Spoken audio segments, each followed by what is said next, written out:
السلام عليكم ومرحبا بكم في قناتي يوميات كريمة ويذ كوكي. رجعت لكم بفيديو جديد.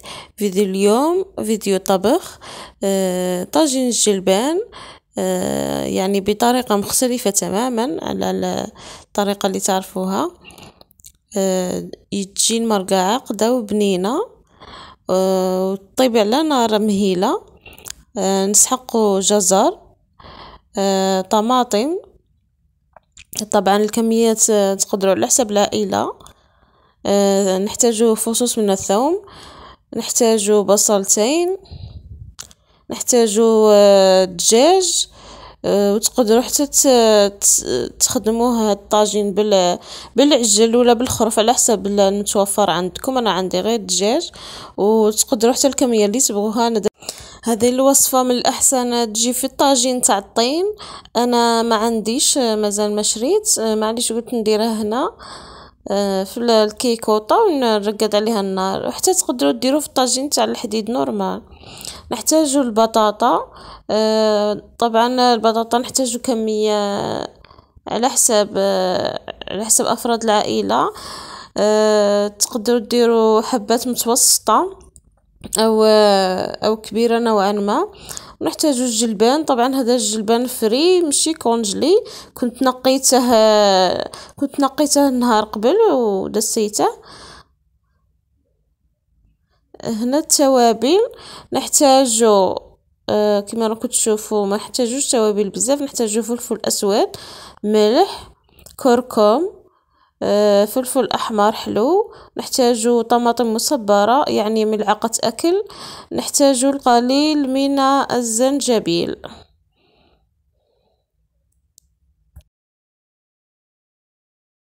نبدو بالخطوة الأولى. كنت قطعت البصل إلى قطع صغيرة، مكعبات يعني صغيرة. فرمت الثوم، وندير عليه الدجاج هنا باه نقليهم مع بعض كخطوة أولى.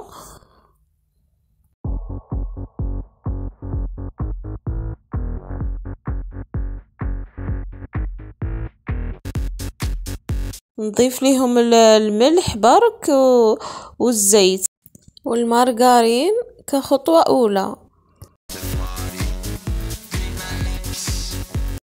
نضيف القليل من المارغرين. انا عندي هاد الماركه، انتم تقدروا تضيفوا اي ماركه عندكم، صول ولا حاجه اخرى.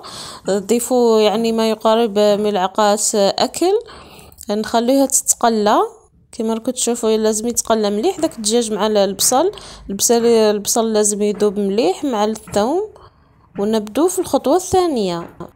هنا بعد ما قطعت البطاطا الى هذا الشكل، طبعا تقسموا البطاطا الى نصفين، والنصف يتقسم الى نصفين بشكل طولي باه تجي البطاطا كبيره. باه خاطرش هذه الطريقه هذه تحتاج المرقه تطيب ساعه او فوق ساعه، لانها غادي تطيب على نار مهيله، فتعطيها وقتها في الطياب.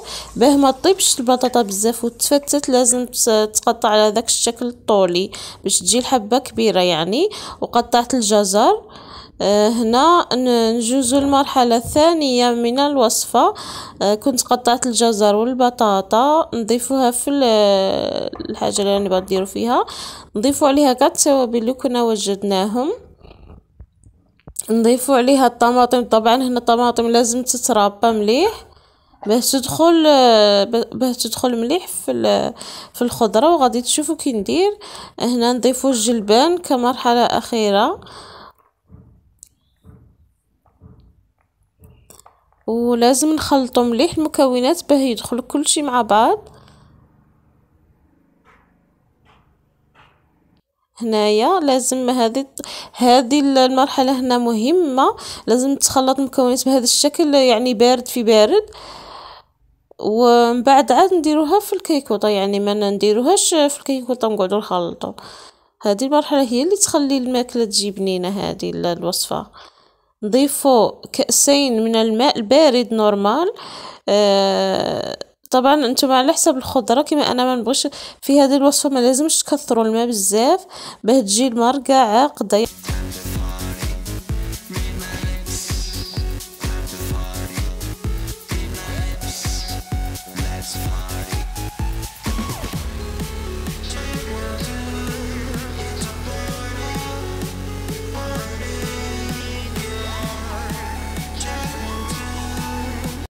نشعلوا النار، ولازم تكون النار ضعيفة بزاف، يعني قاع ناقصة. شوفوا كي تكون دايرة، وديروها قاع في الغاز الصغير اللي عندكم باه طيب على خاطرها.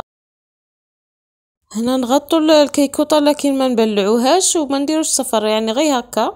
واذا كان عندكم الطاجين طبعا ثاني تغطوه وتخلوه على نار مهيله. طبعا هنا بعد ما طابت الخضره مليح تحسوها يعني باقي لها غير شويه وصايي. كمرحله اخيره تضيفوا القليل من الكمون باش تعطينا هذيك البنه في التالي. هنا طبعا راها واجده المرقه، باقي لها غير 5 دقائق ولا 10 باه نحطها.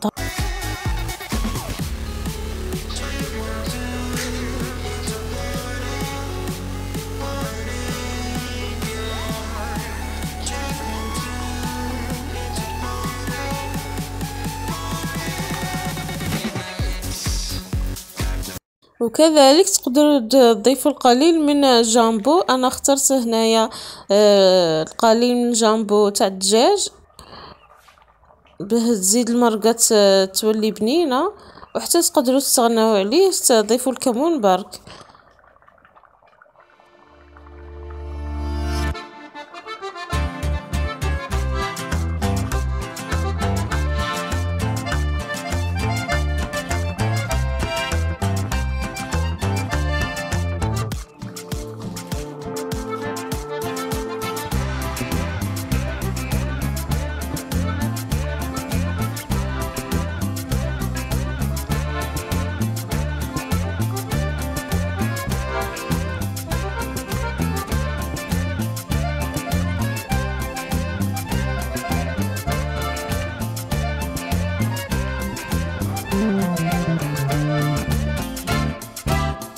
هذا شكل الطاجين تاعنا، الشكل النهائي. تجي ما شاء الله، جربوها ما تندموش، خصوصا في فصل الشتاء. يعني تقدروا ديروها غدا ولا عشاء يعني كما تبغوا، وتجي بنينه وتجي عاقده، تجي واحد البنه ما تتشبعش. سيرتو كي يكون الجلبان كما هذا الجلبان تبارك الله طحت فيه حلو، يعني فري وحلو، يعني ما شاء الله. وهذا الشكل. شوفوا تقريبا، شوفوا الدجاج تبارك الله طاب يعني مليح.